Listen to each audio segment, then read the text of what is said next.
Apakah sudah bergabung? Halo Kak Eza, Halo, selamat pagi. pagi juga Kakak. Apa Pada hari kabar, Kak ini Dila? alhamdulillah kabar baik. Kakak bagaimana hari ini? Alhamdulillah baik juga hari ini. Oke, Kakak hari ini tuh akan menyampaikan, sharing tentang penyiar radio ya, Kak, ya? Betul. Karena Kak Eza juga, sampai hari ini masih menjadi penyiar radio di, mmm, Ardan Radio Bandung ya, Kak, betul? Betul. Juga sebagai freelance MC, host, dan juga voice over. Terus di Oke. sini juga Kak mohon izin ya Kak, saya bacakan Oh terlebih iya, dahulu. silakan. Karena seperti pepatah tak kenal maka tak sayang, jadi siapa tahu di sini adik-adik bisa semakin sayang sama Kakak. Di sini Amin. untuk narasumber yang kedua ada Kak Eza Malvira, mmm, pendidikannya, di ITB, kemudian, dan juga oh mohon maaf, untuk S1-nya di UPI, S2-nya di ITB, betul ya, Kak, ya? Betul. Kemudian untuk, pengalamannya di sini Kak Eza sudah cukup bertahun-tahun menjadi penyiar radio, sekaligus MC, host, dan juga voice over, terus, menjadi talent management dan juga, PR. Sudah tidak perlu diragukan lagi, pengalaman-pengalaman dari Kak Eza. Untuk itu silakan Kak untuk sharing kepada teman-teman atau adik-adik kita. Oke, terima kasih banyak Kak Dila. Selamat pagi teman-teman dan terima kasih hari ini waktunya ya yang sudah, hari Sabtunya pagi-pagi sudah ready gitu walaupun kita, ketemunya ternyata nggak jadi secara langsung tapi, secara online aja. Tapi aku rasa jadinya lebih, apa ya, lebih aman dan nyaman juga untuk kita ketemu, nggak secara langsung gitu. Aku izin share screen aja ya karena boleh dikasih jadi host sebentar nggak? Boleh dong. Kaiza boleh. Mau dari kita di share screen atau dari Kaiza aja, Kak? Dari aku aja boleh, Oke, nggak bentar. apa-apa dari aku. Oke. Karena kadang-kadang suka lupa apa aja yang mau disampaikan biar ada visualnya. Ya, Kak, coba di share screen Tetap. udah bisa atau Oke. Sudah bisa. Alright, teman-teman. Ini gambaran dari aku. Sejujurnya ini udah dibacain Kadila sedikit ya, tadi mengenai profil aku juga. Jadi perkenalkan, aku Eliza Malvira. Betul, aku sudah bersiaran di Ardan Radio sejak tahun 2014, itu kurang lebih ketika aku masih semester 3 untuk kuliah, kemudian, ya sampai sekarang. Walaupun sebetulnya kalau misalnya berbicara mengenai pekerjaan apa aja yang dilakukan, nggak cuman siaran aja. Kalau misalnya, teman-teman di sini suka dengerin radio, pasti tahu dong kalau yang namanya penyiar itu adalah ya kerjanya pada saat jam siaran aja gitu. Kebetulan siaran aku tuh adalah hari Senin sampai Jumat di jam 6 sampai jam 10 malam. Akhirnya punya banyak waktu luang gitu. Sisanya, oh iya kalau ngantor kan mungkin masuknya jam 8 atau jam 9 pagi gitu sampai jam 5 sore gitu. Meanwhile pekerjaan aku itu ya justru pada saat selesai kerja gitu ya. Jadi biasanya penyiar itu melakukan banyak pekerjaan atau berbagai pekerjaan yang cukup relate juga dengan field-nya. Salah satunya adalah aku bisa nge-MC, aku bisa, menjadi talent voice over juga, aku mengerjakan event juga, aku bisa liputan, dan lain-lain. Tapi intinya benang merahnya dari semua pekerjaan yang aku lakukan, itu biasanya, skill yang dibutuhkan adalah public speaking. Jadi kerjaannya ngobrol, teman-teman. Gitu, sempat, cukup random juga pekerjaan lainnya yang pernah aku geluti, pernah menjadi guru bahasa Inggris juga, karena aku ngerasa kayak, "Oh, lucu juga kali ya untuk bisa, apa ya, pengen mencoba untuk mengajar," gitu ya. Terus, event, marketing untuk, tempat-tempat di Bandung juga. Tapi sejujurnya kalau boleh bercerita mengenai karena ini temanya adalah career day, Justru, pekerjaan yang digeluti itu nggak nyambung dengan kuliah yang, aku jalani gitu. Aku S1-nya di UPI, mengambilnya adalah, manajemen pariwisata. Sekarang alhamdulillah lagi lanjut lagi di ITB dengan jurusan yang sama, ya tourism planning ya, jadi lebih ke teknikal juga. Jadi, sebetulnya, sejauh ini belum pernah menggunakan ijazah untuk bekerja gitu. Yang mau aku coba sampaikan bisa begitu teman-teman kalau yang namanya karir di, era sekarang gitu. Karena yang namanya pekerjaan itu banyak sekali jenisnya, walaupun tetap yang namanya pendidikan itu aku, cukup strict ya, maksudnya aku dalam lingkungan, sosial atau sekitar aku juga memang cukup strict gitu mengenai pendidikan gitu. Apapun sih sebenarnya pendidikannya atau jurusannya yang disukai, yang diminati, atau mungkin yang teman-teman rasa kayaknya aku bisa nih di sini gitu. Walaupun pada akhirnya nanti pekerjaannya bisa dari hobi juga gitu. Karena, ya pekerjaan aku sejujurnya itu asalnya dari, hobi yang sekarang justru sulit lepas gitu ya. Seperti apa sih pekerjaannya atau ngapain aja? Ini gambarannya teman-teman. Kalau siaran di radio ya jelas kita, ya maksudnya tujuan atau mungkin tugas utama penyiar radio itu apa, oke. Radio itu adalah media, bentuk media massa, bentuk media, dengan audio. Media itu, tujuannya adalah memberikan informasi yang faktual, yang cepat. Jadi berita hari ini disampaikan hari ini, jadi artinya kita harus tahu berita apa nih yang sedang happening, bukan yang dari minggu lalu atau mungkin yang kemarin 2 hari lalu kita sampaikan hari ini gitu. Dan pastinya karena, memang segmentasi atau mungkin pendengar Aqua itu adalah anak-anak muda, banyaknya pelajar, banyaknya mahasiswa, akhirnya harus disampaikan dengan cara yang menyenangkan gitu, tetap harus menghibur juga. Muatannya adalah 80%, entertainment atau hiburan, 20% lainnya itu baru adalah informasi, edukasi, religion, political, itu juga disampaikan di radio. Makanya penyiar radio itu, seringkali dibilang skill-nya adalah cuap-cuap, betul gitu, tapi tetap juga kita berdasarkan research atau, berita yang kita sampaikan itu nggak boleh sampai salah gitu, karena yang dengerinnya banyak, walaupun di ruang siarannya sendiri atau berdua aja sama produser. Selain siaran menyampaikan informasi, biasanya juga kan, banyak, apa ya, update seperti lagu baru, atau film baru, atau event yang juga, berpromosi di radio gitu. Akhirnya mau nggak mau, kita juga harus punya skill untuk, interview, untuk ngobrol sama orang, untuk bisa, eee apa ya, berpikir cepat gitu, kira-kira apa ya informasi menyenangkan yang bisa disampaikan sama pendengar kita juga. Eee, Sering sekali dapat DM, "Enak ya ketemu sama artis." Oh iya, enaknya begitu. Enaknya ketemu sama artis pas fotonya, tapi sejujurnya pada saat talk show-nya atau pada saat interviewnya, ya tetap ada, deg-degannya, ada pressure-nya juga karena jangan sampai kita, memberikan informasi yang salah atau misleading juga gitu. Aku juga nggak mau kalah sama Pak Aris tadi, kita juga banyak jalan-jalan ya.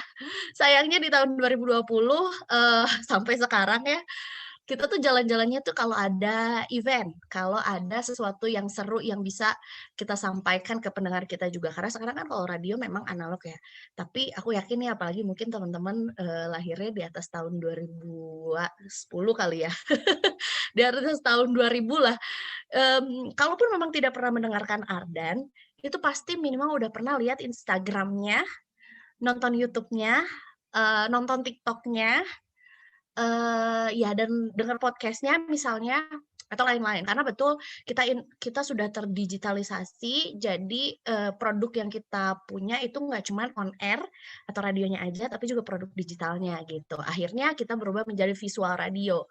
Talk show-nya nggak hanya on air, tapi juga kita taruh di Instagram, di YouTube, terus program-program kita yang memang tiap minggu ada gitu ya, itu kita taruh di podcast juga. Jadi, bagaimana sih kita menjaga pendengar ini atau mungkin apa ya, ya fans-nya Ardan Radio ini tetap dekat dengan kita, walaupun mereka udah nggak dengerin radio, ya itu produknya jadinya online.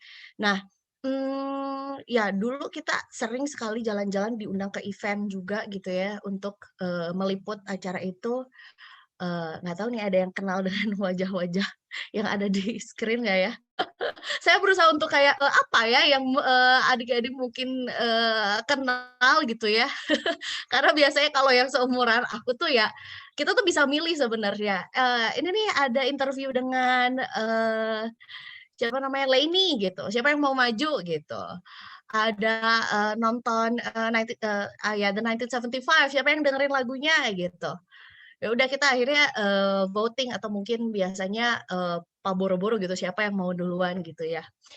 Eee, ya di setahun terakhir akhirnya talk show-nya, atau ketemu artisnya jadi secara virtual gitu. Sama Lauf, sama Youngblood, sama Icona Pop, sama, banyaklah musisi-musisi yang memang performanya secara online juga gitu. Kemudian kalau misalnya sudah jadi penyiar radio dan juga otomatis ya, biasanya sepaket penyiar radio dan juga reporter kita tuh, nggak bisa menolak atau mungkin nggak bisa milih salah satu aja. Eee, terus akhirnya ngapain aja Kak waktu sisanya gitu, karena kerjanya ya pada saat ada, acara tertentu aja atau pada saat jam siaran aja. Akhirnya, terkadang kita juga suka menjadi pembicara atau mungkin kita kan praktisi di bagian, media. Kita itu adalah praktisi juga di public speaking. Kita itu adalah, praktisi juga untuk, ya komunikasi lah. Alhamdulillah aku juga sekarang lagi bekerja sama dengan Kominfo, di mana Kominfo ini, punya program yang namanya Makin Cakap Digital, yaitu membahas digital culture atau digitalisasi ya, di berbagai bidang gitu. Baik itu entrepreneur, UMKM, baik itu media-media lokal, baik itu di sekolah-sekolah untuk guru-guru gitu, jalannya, untuk seluruh kota dan kabupaten se-Indonesia. Jadi akhirnya menjadi pembicara juga bagaimana sih media ini sebagai sebuah pilar yang penting gitu, untuk tetap menjaga informasi ini tetap aman gitu teman-teman. Nah, gitu menjadi pembicara juga, dan lain sebagainya termasuk host, termasuk podcast. Jadi sejujurnya pada saat diundang menjadi pembicara di Karir Day ini, duh pekerjaannya bingung ya menjelaskannya apa gitu, karena kalau dibilang penyiar radio aja kadang-kadang suka kayak, iya sih penyiar radio gitu, tapi anaknya banyak gitu dari situ. Eee, oke. Nah, jadi kadang-kadang kalau ditanya pekerjaannya apa, mahasiswi, radio broadcaster, marketing juga di radio, podcaster, habis gitu freelance-nya baru MC, host, dan moderator juga gitu. Nah, terus, kalau berbicara mengenai karir juga, tapi kan masih pelajar gitu, belum tahu mau ngapain, terus gimana? Terus kadang-kadang, ya kalau nggak tahu ya teman-teman sudah familiar dengan kata freelancer nggak ya gitu? Karena memang, stigma freelancer sebagai karir itu, masih dipertanyakan juga termasuk juga, ya sama orang tua kita gitu ya, atau mungkin sama teman-teman, kita atau kakak-kakak di atas tingkat kita juga. Emang freelance itu, bisa hidup ya dengan, menjadi seorang freelancer aja gitu? Atau mungkin kayak, "Terus Aiza mau ngapain lagi?" Gitu, kan kuliahnya juga belum kepakai ilmu kuliahnya gitu ya, belum maksudnya sudah relate juga nih S1 sama S2-nya, tapi kok kerjaannya masih jadi penyiar aja. Kalau justru aku pengen ngasih tahu ke teman-teman yang namanya, kuliah dan sekolah ya lah ya, sekolah dari SMA, kuliah nanti yang paling penting itu dinikmati. Apapun jurusannya. Dan karir itu adalah sesuatu yang, nanti teman-teman bisa rasakan sendiri kalau, pekerjaan itu harus yang kita sukai juga gitu. Di sini aku mau mengajak teman-teman untuk, belajar yang sungguh-sungguh sambil cari tahu sebenarnya teman-teman itu sukanya apa gitu. Kalau aku sih mungkin karena aku tuh milenial akhir. Milenial, akhir menuju Gen Z kali ya. Jadi, kalau ketika berbicara, aku sukanya main TikTok, aku sukanya main nyanyi aja di YouTube gitu. Aku tuh akan menjadi seseorang yang oke, kamu sukanya dance, modern dance atau traditional dance, boleh, tapi menarilah dengan baik gitu. Kamu sukanya nyanyi cover lagu, oke, tapi harus keren. Kamu sukanya ngegambar, ya udah ngegambar aja gitu, tapi yang bagus gambarnya, yang keren gambarnya gitu. Tanpa harus memilih antara hobi kamu dengan pendidikan, karena dua-duanya harus jalan dengan bareng juga, karena yang namanya karir bisa jadi dari situ teman-teman gitu. Jadi aku sih sangat setuju dan sangat support juga buat teman-teman yang memang punya hobi dan suka sharing sesuatu yang suka sharing hobinya juga di sosial media gitu. Nah, terus kalau menurut aku sih yang paling penting juga jangan mau jadi siswa yang biasa aja. Maksudnya biasa aja tuh aku kurang setuju sama yang kalau sekolah ya udah sekolah aja gitu. Habis gitu sekolah pulang udah deh rebahan gitu. Harus punya hobi, harus punya sesuatu yang disukai, harus punya hobinya maksudnya nggak harus yang ke entertainment ya, misalnya olahraga, misalnya science gitu ya, suka sama astronomi misalnya ya, akhirnya suka baca-baca ensiklopedia misalnya, masih baca ensiklopedia nggak ya? Ya surfing lah di internet misalnya gitu ya. Eee, ditekunilah dengan dalam gitu kalau misalnya benar-benar suka gitu. Jadi, harus tetap dicari tahu gitu sukanya apa.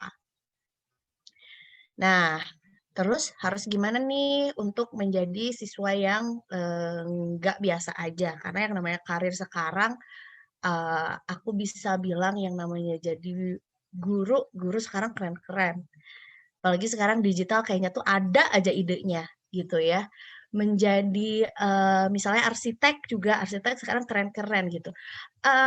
Pilihan-pilihan, pekerjaannya tuh sekarang tuh banyak banget, terutama kalau yang sering terpapar di media ya, di sosial media ya memang kelihatan setiap hari gitu, tapi pun yang nggak kelihatan setiap hari gitu ya, itu juga harus apa ya, harus menjadi, pekerjaan yang apa ya, nggak biasa aja gitu. Gimana caranya biar pekerjaannya ini dilakoni dengan baik dan senang teman-teman menjalaninya gitu. Nah, terus harus kayak gimana? Pertama, harus tahu diri dulu sendiri sukanya apa. Jadi tahu yang harus diimprove-nya itu apa. Sukanya olahraga, ya udah dilakoni tuh olahraganya. Sukanya seni, ya udah dilakoni aja seninya. Sukanya emang dengan matematika, ya aku nggak ada hobi lain, tapi emang aku matematikanya bagus banget, jago banget. Dan aku sukanya matematika aja, ya udah nggak apa-apa, berarti tahu passion-nya di situ. Segitu dipakailah energi itu untuk make a move gitu ya. Apalagi ya, oh ikutan lomba ini misalnya, oh di-upload di sosial media teman-temanku pasti suka gitu ya, atau mungkin ditambah lagi kegiatannya dengan les ini gitu yang sesuai dengan passion, itu boleh banget. Dan ambil kesempatannya teman-teman ketika misalnya senangnya nyanyi, disuruh maju nyanyi tuh ya udah nyanyi aja gitu. Karena menurut aku orang yang bisa berkembang itu adalah orang yang tahu kalau dia melakukan untuk pertama kali itu nggak mungkin perfect. Orang yang pertama kali, maju ke depan, misalnya pemenang Indonesian Idol gitu ya, pasti dulu tuh nyanyinya di 17-an dulu tuh, atau mungkin disuruh maju sama ibunya pada saat lebaran gitu, di depan keluarganya, di depan keluarga besar, "Ayo nyanyi!" gitu ya. Ada aja tantenya yang nyinyirin, padahal tante sendiri gitu. Tapi kalau nggak dilatih terus, ujung-ujungnya dia bisa juga gitu ya, ke satu kompetisi yang lebih besar, misalnya let's say Indonesian Idol gitu ya. Jadi harus diambil semua kesempatan itu, mumpung eee kesempatannya masih banyak gitu ya. Aku mau sharing sedikit, nggak tahu ya ini, I've never been a parent, nggak tahu kalau perspektif orang tua, tapi ini aku perspektifnya sebagai, seorang anak juga. Aku tuh, tipenya cukup aku dan keluargaku dan lingkunganku itu adalah tipe try and error. Jadi cobain dulu, gagal, ya udah belakangan gitu. Contohnya Dulu itu aku sempat dilesin nyanyi. Bisa nyanyi sampai sekarang gitu, tapi akhirnya ya ya nggak bisa juga gitu. Tapi akhirnya kepakainya adalah untuk, ngatur pernafasan pada saat ngomong gitu ya, kayak gitu-gitu. Terus dulu dilesin, taekwondo gitu ya, bisa taekwondo sekarang gitu. Tapi akhirnya tahu, oh passion-nya bukan di situ, oke, taekwondo gagal, oke nyanyi gagal, coba lagi, apalagi, oke olahraga lain, oke mungkin, bisa jadi perenang gitu ya. Les renang tuh 1 tahun, alhamdulillah lancar, renang gitu ya. Terus apalagi ya, oh les acting. Dulu sempet tuh les acting lama lagi ya, 1,5 tahun lah, teater dan acting, ya acting dan teater. Ya lumayanlah 1,5 tahun. Gagal juga, dijalanin kok, dateng gitu ya, belajar, ketemu sama temen-temen gitu ya, ngobrol. Tapi ternyata nggak juga di situ. Tapi, yang mau aku sampaikan kan akhirnya jadi tahu gitu, oh bukan di nyanyi, oh bukan di olahraga, oh seninya bukan yang ini. Sampai suatu saat, orang tuaku tuh melihat, ini anak tuh sebenarnya tiap les nyanyi tuh ngobrol gitu ya, nyanyinya nggak bisa. Setiap les renang tuh ngobrol mulu, renangnya nggak jago gitu ya. Setiap les acting tuh temen-temennya diajakin, ya maksudnya bersosialisasi gitu, tapi begitu dia dites acting, aktingnya jelek ya anak gue ini gitu ya, ibu aku tuh bilang begitu. Tapi tuh dia bisa bersosialisasi gitu. Nah, akhirnya dicobainlah untuk ikut lomba baca berita, ikut lomba reporter gitu. Dan akhirnya menangnya di situ, justru bahkan tanpa harus dilesin public speaking. Akhirnya bertemulah dengan itu. Nah, jangan pernah takut untuk kayak, "Aduh aku nggak bisa," cobain dulu sampai akhirnya, "Oh bukan di sini," gitu. Try and error itu, mmm, hal yang menyenangkan ketika, masih di usia belajar. Oh, umur aku 26 tahun gitu dan masih melakukan si try and error itu gitu ya. Eee eee, yang menyenangkan aja gitu ya, tipe orang yang suka coba-coba kali gitu ya. Akhirnya tahu gitu, what's best for me, what's good for me, and what's not for me gitu. Gitu sih teman-teman. Jadi, menurut aku sih jangan malu, jangan takut untuk coba karena siapa tahu mungkin nanti kliknya itu pada saat dicobain. Karena mungkin bahasanya bukan gagal, tapi suka nggak suka, cocok nggak cocok gitu kali ya, yang namanya try and error itu, gitu. Nah, ini juga salah satu yang penting ini biasanya aku ngobrol ini tuh sama teman-teman mahasiswa kali ya, jadi maaf kalau bahasanya kurang susah dipahami nanti boleh tanya jawab sama aku. Salah satu yang penting justru adalah, making connections atau kita ketemu dan ngobrol sama orang juga. Bikin koneksi sama orang, ketemu sama teman baru, ngobrol sama teman baru, dapat pengalaman baru juga gitu. Karena percaya atau enggak nih klien-klien aku sekarang tuh dulu ada yang temen SD-ku gitu ya, yang kayak, eee ya out of nowhere gitu tiba-tiba nge-WhatsApp, "Eh, Za dapat, kontak kamu dari grup SD kita dulu. Iya nih aku sekarang kerja di, bank ini. Kamu masih suka nge-host? Nge-host dong di kantor aku karena aku lagi ada event ini," gitu. Itu tuh random yang kayak padahal aku juga sebenarnya sebagai seorang freelance, host dan MC tuh melakukan promosi gitu ya, punya Instagram tuh 2, satu untuk Instagram pribadi, satu untuk Instagram kerjaan aku gitu, karena kan kalau aku, mau nge-host tuh biasanya klien tuh nanya, "Ada foto pas nge-host nggak? Pernah nge-host acara apa aja nggak? Ada videonya nggak?" Gitu. Nah, tanpa itu tuh tiba-tiba nge-WhatsApp aja, nge-WhatsApp lagi ya, bukan DM, bukan tiba-tiba temennya yang nanyain gitu, bahwa aku suka nge-MC atau enggak gitu. Itu tuh dari teman-teman dari ini tuh nggak sekali, 2 kali terjadi gitu. Atau sebenarnya serandom, ya, bertemu di jalan gitu ya, terus akhirnya jadi, terbantulah kalau kita punya koneksinya juga, banyak gitu. Udah sih dan yang paling terakhir, kalau dari aku adalah don't forget to have fun. Apapun yang kamu lakukan itu, baik itu hobi atau mungkin secara pendidikan, itu tetap harus dinikmati. Karena jadinya salah ya kalau misalnya aku bilang kayak, yang namanya karir itu tidak relate dengan, kuliahnya atau sekolahnya, bisa jadi begitu tapi, tetap yang namanya pendidikan itu harus, dijalani dengan happy juga. Mungkin kalau misalnya masih sekolah memang nggak terlalu banyak bisa milih ya, ya semuanya harus bisa belajar matematika yang ini gitu, si kurikulumnya harus bisa bahasa Inggris segini, harus belajar IPA-nya segini gitu. Tapi mungkin nanti pada saat kuliah teman-teman bisa memilih lebih menjurus lagi, disitulah mungkin akan lebih banyak kelihatan. Nah, cara mengakalinya karena memang harus seragam nih, matematikanya harus gini, IPA-nya segini, makanya caranya hobi atau mungkin ya skill lain di luar yang teman-teman rasa ini terlalu seragam nih dari sekolah juga gitu. Karena tetap yang namanya hobi itu kadang-kadang bisa bikin kita lebih enjoy aja gitu menjalani hidup gitu. Gitu teman-teman, terima kasih banyak. Mudah-mudahan membantu. Kita banyaknya di Q&A aja ya. Aku kadang-kadang suka sulit pemilihan bahasanya nih.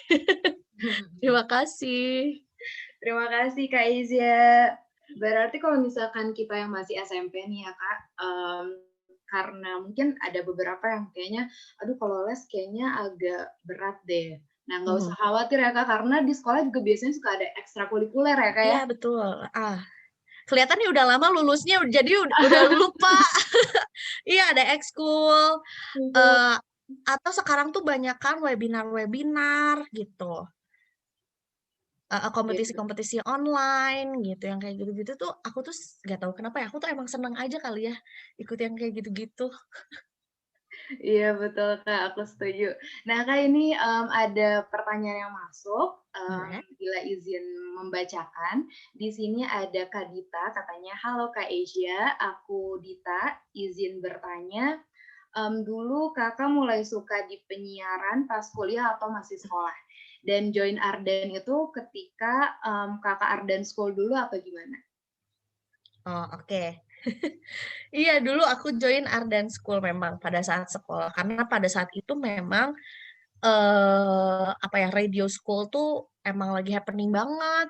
Jadi nggak cuman ada Ardan School waktu saat itu, justru bahkan pada saat angkatan aku ya, zamannya aku itu yang paling keren tuh Oschool School gitu. Ada Oschool School, ada 99ers Radio Broadcast, salah 99ers School Radio. Iya, ambasador ya.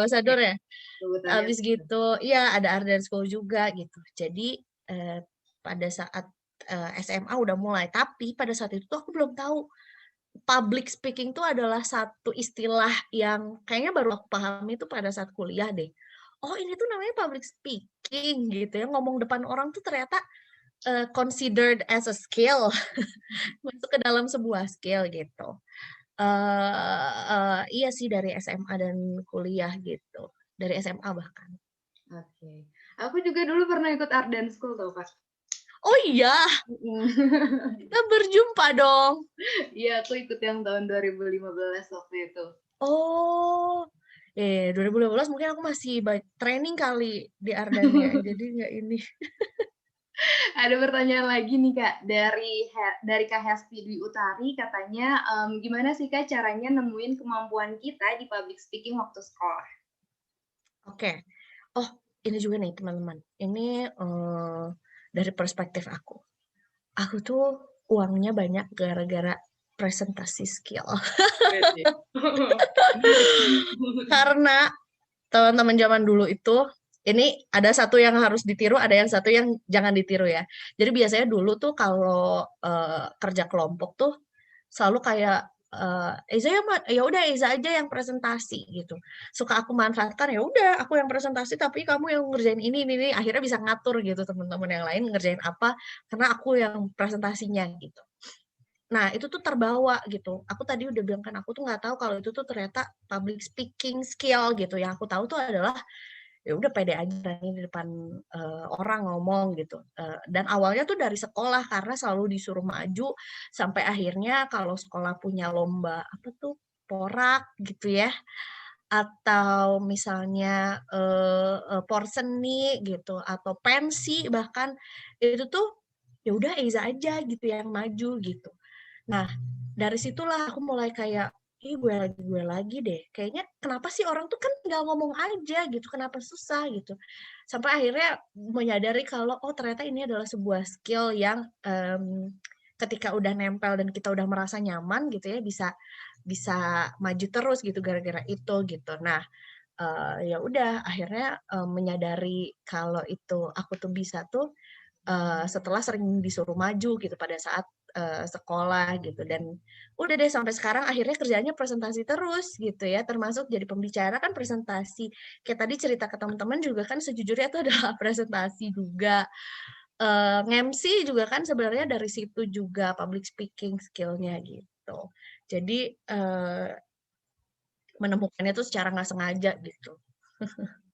Atau hal yang paling sederhananya kalau ditanya guru berani nanya ya kayak gitu ya. Iya, berani jawab, "Gak apa-apa kok," gitu. Gurunya jangan marah kalau anaknya jawabnya salah. Terus ini ada 2 pertanyaan lagi, Kak. Aku bakal bacain dua-duanya langsung biar Kakak jawabnya sekalian ya.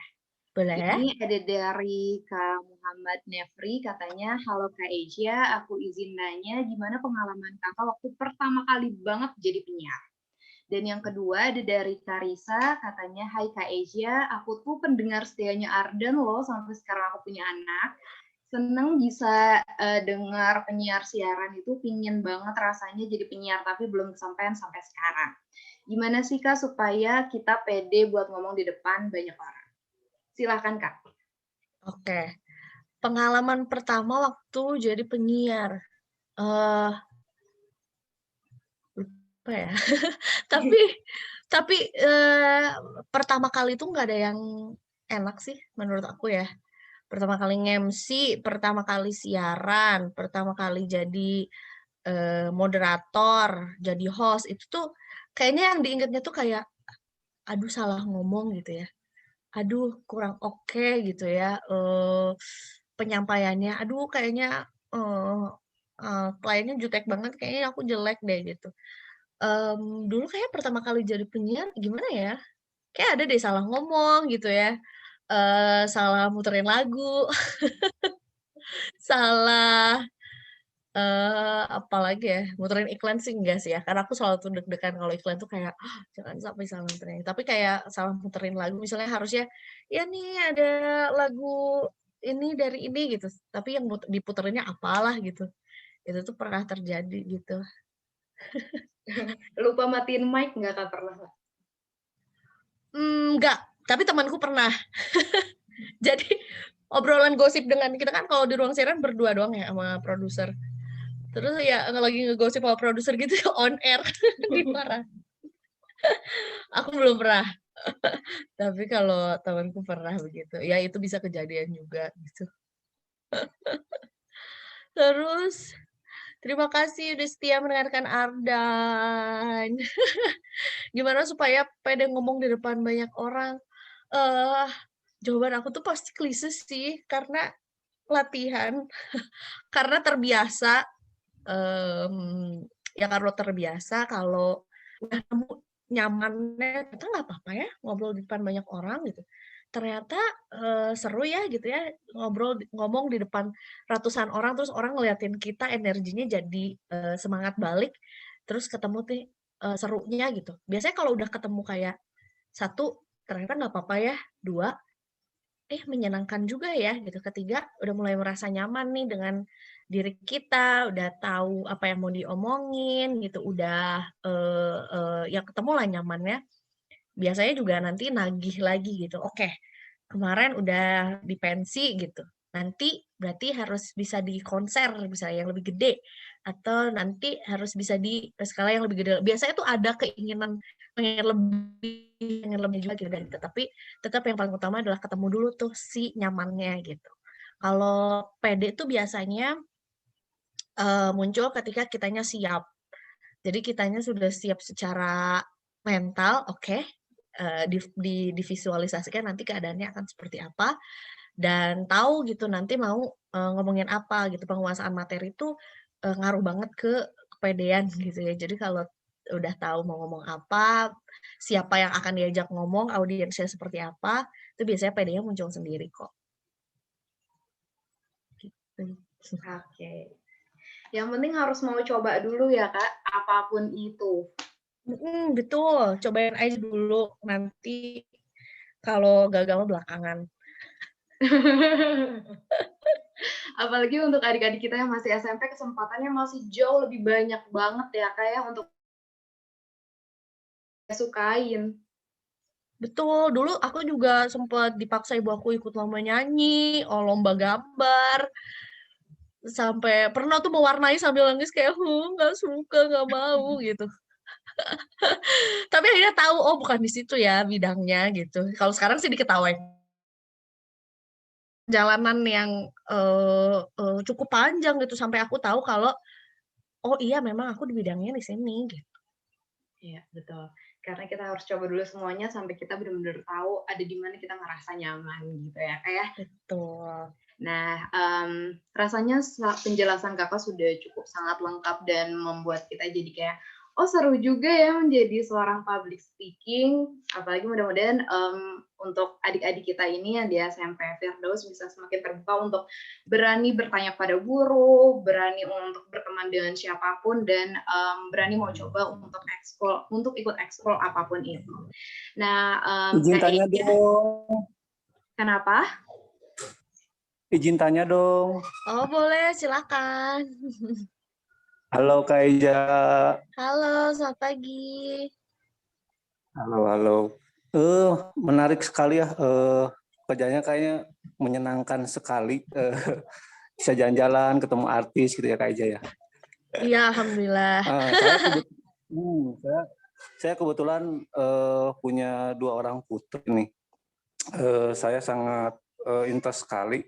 Kak Eja ini sekarang lagi ngambil kuliah S2-nya gitu ya. Padahal kalau dilihat dari pekerjaannya kan tadi dibilang belum pernah pakai gitu ya ijazahnya gitu kan ya. Nah, yang saya ingin tanya itu apa sih motivasinya Kak Eja untuk kok ngambil kuliah lagi gitu kan? Sedangkan kan kalau dari sisi karir istilahnya nggak ada relatednya kan gitu kan.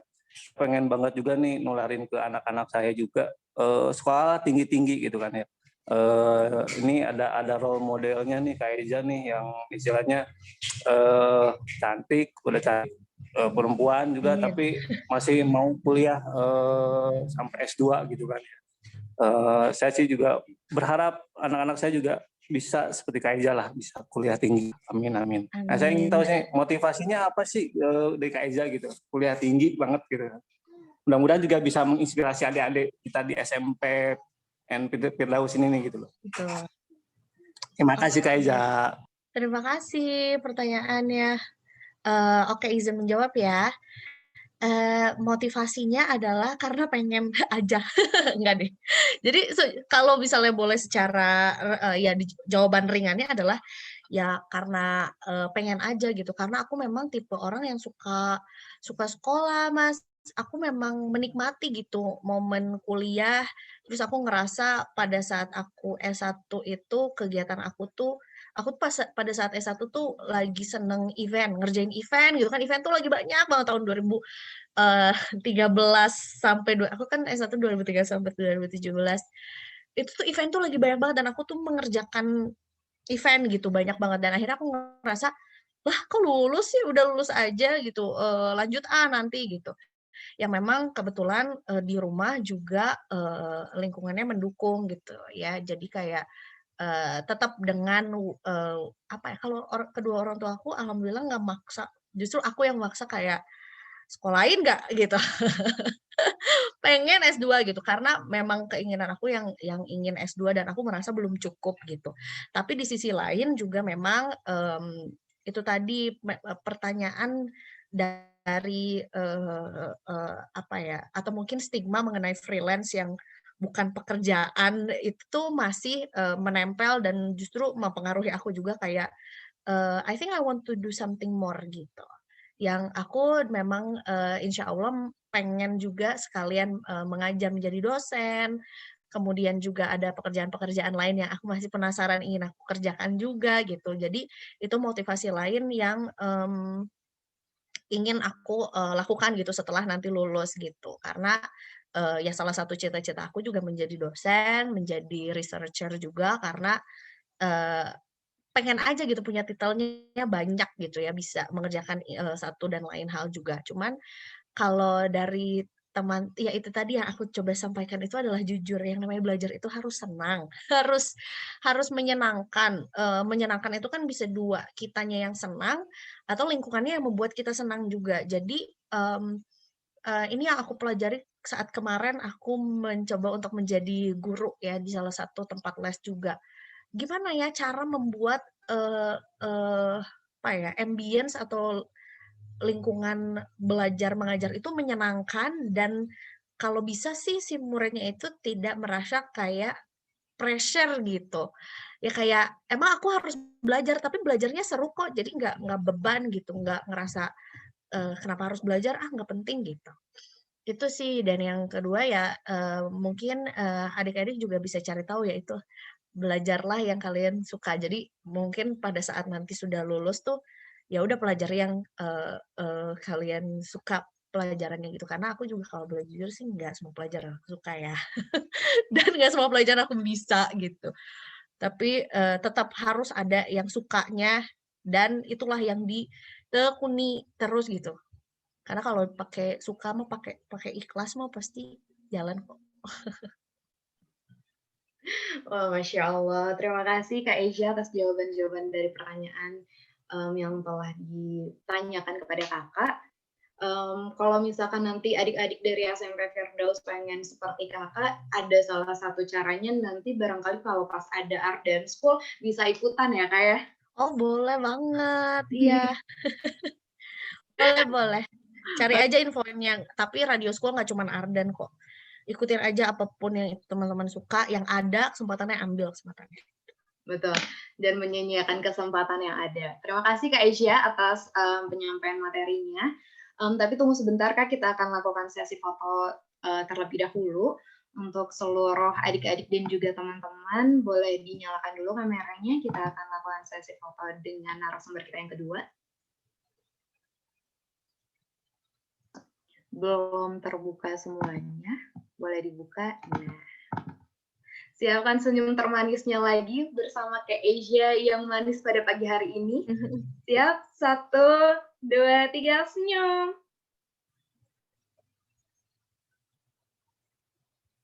Ditahan sebentar karena ada beberapa slide barangkali akan difoto.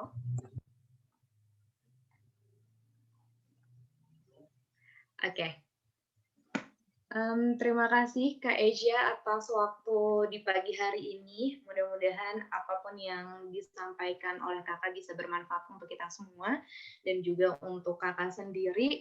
Mudah-mudahan selalu diberikan kesehatan dan mudah-mudahan kalau ada kesempatan boleh kembali bermain bersama tim Matahari Kecil. Amin, terima kasih atas kesempatannya. Mohon maaf aku juga nggak bisa lama-lama karena aku mau swab. Jadi aku live duluan ya teman-teman. Kalau misalnya ada pertanyaan dan segala macam nanti bisa hubungin aku di Instagram. Mohon maaf juga kayaknya aku rada overtime ya. Terima kasih Kak Dila. Salam buat teman-teman Matahari Kecil lainnya. Baik, Bapak Kakak, terima kasih Assalamualaikum. banyak. Hati-hati.